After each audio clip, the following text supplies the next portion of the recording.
Hello and welcome back, everyone, to Chocobo's Mysterious Dungeon Final Fantasy Fables for the Nintendo Wii. I say the entire name correctly this time, or at least for the most part, because this is a very long part for Rocket Rabbit to commentate over, as we get to show off what the storage system is like, as well as Merchant Hero X. Oh my god, there are more Hero X's. God. Yes. Damn it. And they all subscribe to the same choreography department. Actually, they're all the same Mog, so that's why. They're all the same person? Yep, they're all Mog. I'm not supposed to spoil that until it gets sold off by one of the canine NPCs a tad later on. But yeah, they're all the same. They're all the same Mog. So. Well, it's like the old Resident Evil 4 debate. How many merchants are there? Is it just one merchant who follows you around the whole game, or is it actually a system of merchants who all work together? It's one merchant. It's probably one merchant, yeah. So we just want to sell that fire saddle. There we go. Yay. Now make sure we equip our stuff. Tell no one where you found Merchant X, Kupo. I am one-of-a-kind legend, Kupo. This wall is fascinating to me, Kupo. It is a very fascinating wall. Kupo. Hey, Hannah.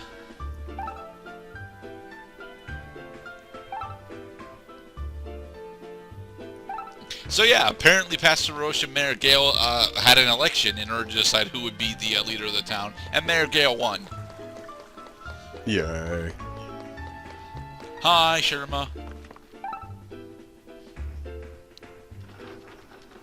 Chocobo, I've been waiting for you. I think Raffaello's trying to say something. Yes, he is. Try harder, damn it. What? What is it? Are you saying there's something in the mines? Yes and no. More like he's being pulled into the mines by a mysterious force that he identifies as, well, something very tasty, and well, we should not because it is dangerous to us. Hello, Sure. epic dungeon music.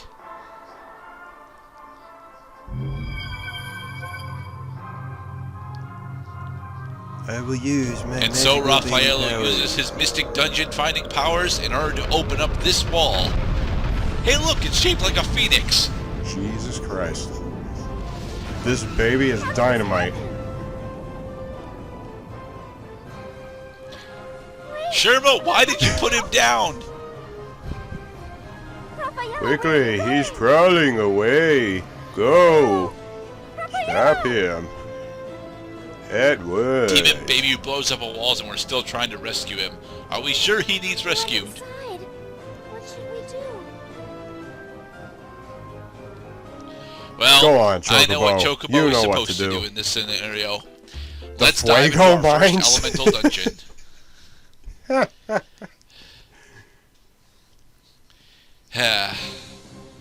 Guardian of the Flame. Fire. Hey, Dungeon Hero X. Have no fear, Dungeon Hero X is here. Sorry to keep you waiting. Listen good, Chocobo. I'm here to give you advice, Koopa. Do you have to tell us this every time? Magic can be fire. Yes. Well, for instance, if you have a Fire 3 and a Fire 4 and you sort your items, you now have a Fire 7, Koopa. It's a great way to make space for more items, Koopa. Oh, but files can only go up to 9. Koopa, I hope you found my advice helpful. Not really, because if you ever manage to score any elemental magic up to level 9, you're probably not running a class that's got high enough magic stats for it to matter. Okay, so now I will go into exactly why White Mage is the literal best job class in the game. For starters, level 1 White Mage is the only class in the game that actually has a heal spell. For second, A white mage also has an absurdly high SP recovery rate. The only class in the game that even comes close to having as high as SP recovery rate is the black mage, and we won't be unlocking the black mage until after our first successful dive through Phoenix. I call this place the Phoenix Dungeon because that's who the boss is at the end. We're going to be fighting Phoenix at the tail end. Not at the end of this dive, mind you, but once we actually start attempting to clear this dungeon, we'll end up having to fight Phoenix. And thirdly, leveling up White Mage gives you access to some very powerful offensive spells as well, specifically Dia and Holy. Because White Mage has got such high SP regeneration, at the end of the game, you're able to chain cast Holy onto targets without significant detriment to your combat prowess. It is honestly kind of absurd just how much better White Mage is in comparison to literally every other class in the game. Like, the only class that actually compares to how effective White Mage honestly is, I believe, is technically either the Dark Knight or the Dragoon, and even then, they are specifically good at killing bosses as opposed to doing normal dungeon clearing. For normal dungeon clearing, nobody touches White Mage. This does lead into a very interesting problem, though. Because White Mage is literally the best job class in the game, I never want to use anything else. So it can be very difficult for my other job classes to actually, do anything. Retreat. Retreat. I missed.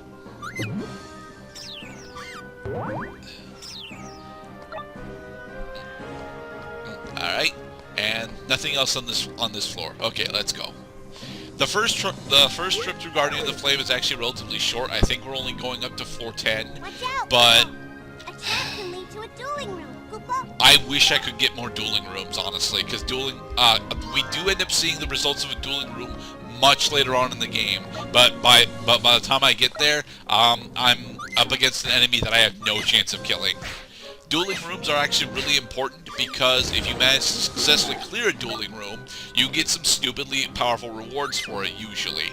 Either a really good set of talents, a really good saddle, or just a shit ton of experience and job points. Fire trap. Yes, fire trap. Also, one of the other big reasons why White Mage is the best class in the game, it has the highest magic defense. And this is very important because a majority of the time, you're not actually worried about physical damage. You usually happen to have absurdly high physical defense as long as you keep up to date on your talents and saddles. Keeping up to date with your talents and saddles can be a bit of a hassle, but if you do manage to do it, you are mostly invincible to not invincible, but resistant to physical damage throughout the entire game. Steam trap. Steam trap. Plus melee attacks are, every enemy has got a single melee attack for the most part. There are exceptions, mind you, but those are enemies that either have auto haste or treat themselves as having auto haste. And we'll be getting to those much later as well.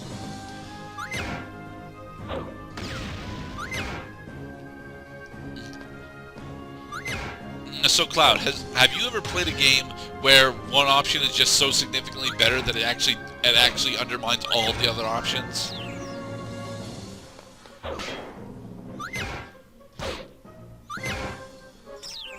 Mr. Cloud? We got the new color. New color, but yes. Take it that you didn't get to hear my question then. Okay. You see, that particular trap symbol there, I thought was going to be either a slow or a haste trap, so I didn't hit it. Actually, it was more likely a dueling room that I missed.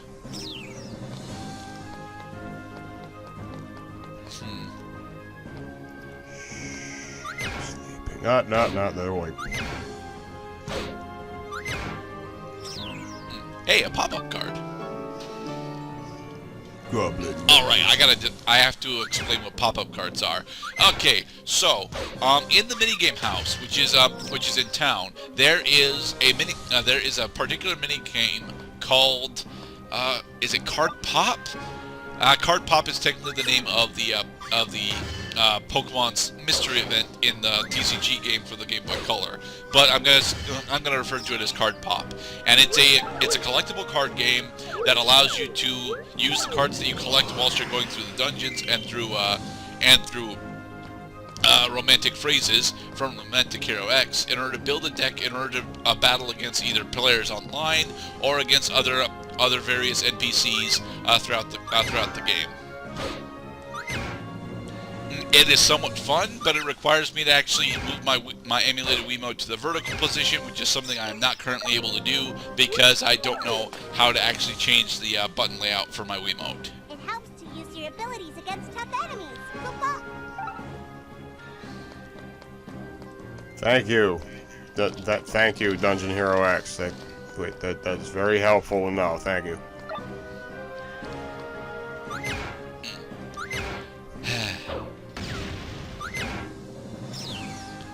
But yes, now that we're actually going through our first elemental dungeon, I can get into one of the major complaints that I have with this dungeon. Well, rather with this game. The elemental dungeons you'll be seeing a fuck ton more of than the dungeons of Remembrance because, well, you're not supposed to clear these elemental dungeons on your first trip pretty much each time that you go through them the first time. They want you specifically to get far enough into where you're comfortable and then head out, either through teleport wings or escaping through the staircase system. And they want you to do this because there's almost no way in hell you're going to get enough experience or job points in order to deal with the boss at the end of each of the elemental dungeons. Right. Well, I find it, it's usually a nuisance when you have to do any dungeon over again. I mean, they do the Legend of Zelda thing where they clearly have obstacles that can only be cleared by items that you get later in the game. And not what you have Actually, already. Legend of Zelda stopped doing that after Link to the Past, I think. I mean, Metroid still does that a shit ton, but Metroid does it as a feature in order to, expand game time. And the better Castlevania games do it too, but that's because they're trying to ape the Metroid style in order to be a Metroidvania. I actually really enjoy Metroidvanias, but I will admit that being forced into backtracking just because of new movement abilities can be a bit of an annoyance. Forgetting is a virtue. See, I've been a dungeon hero all my life. I only ever had to go through dungeons one time. Yes, one, because we agreed that one completion is good enough. And it sometimes is, but not usually. I mean, if you get stupid lucky and get some really good dueling rooms, so that you end up with some really positive saddles and talents, you can, in theory, clear a majority of the elemental dungeons on your first trip through. You shouldn't, though, because it's going to make the end of the game significantly more difficult than it's supposed to be. I'll end up going through the final dungeon almost 3 full times before we actually clear it. Health for days. Sadly, leveling up does not restore SP. But nailing fools does. Yes, actually. Moving around, taking physical damage, and dealing physical damage all recover SP. Not quite as much as dealing magic. Not quite as much as dealing or receiving magic damage does, but they do. At least on the White Mage. Every class has got different stipulations for how they recover SP. For example, the Knight specifically wants to deal or get dealt physical damage in order to recover his SP faster, but without any natural form of recovery. It means that you're going to end up spending a bunch of gil on potions or Gashal greens in order to maintain your health and hunger resources for the entirety of the dungeon.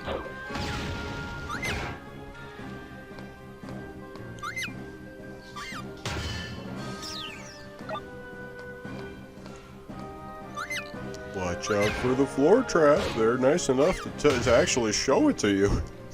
So then you'll feel like a real dumbass if you step on it.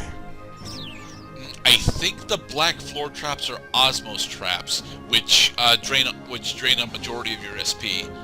Honestly, osmos traps are not that bad for white mage, but they can be absolute murder on every single other job class.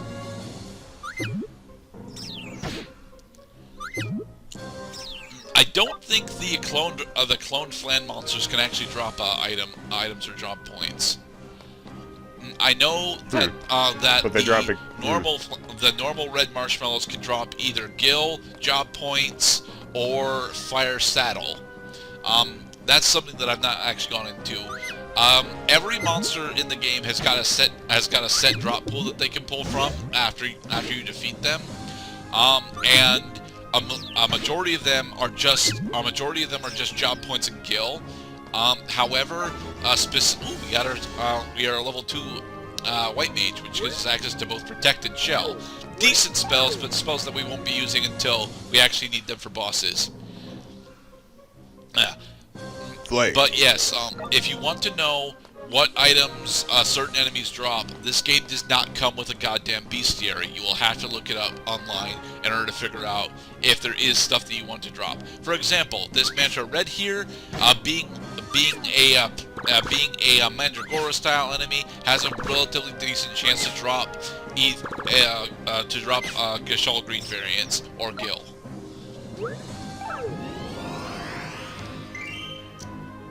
Man, this whole curing stuff is just OP at this level. Yeah. And for the record, we stay this OP for almost the entirety of the game. White Mage never falls off. As a point of fact, White Mage only gets better as the game goes on.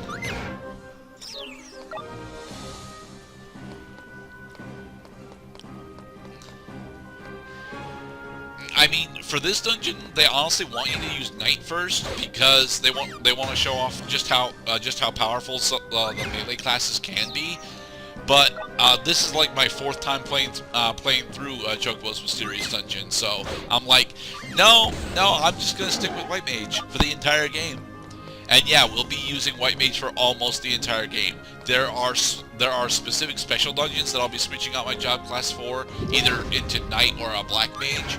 But the only time we will on-screen see those is for those special dungeons, and/or if I feel like grinding them up for specific boss counters later on.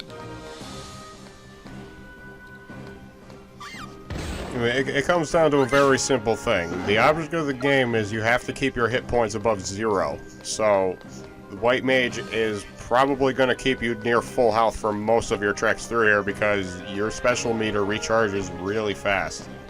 Yep. Alright, and in the next part, we will attempt to finish this first dive into Guardian of the Flame. Be safe, everybody.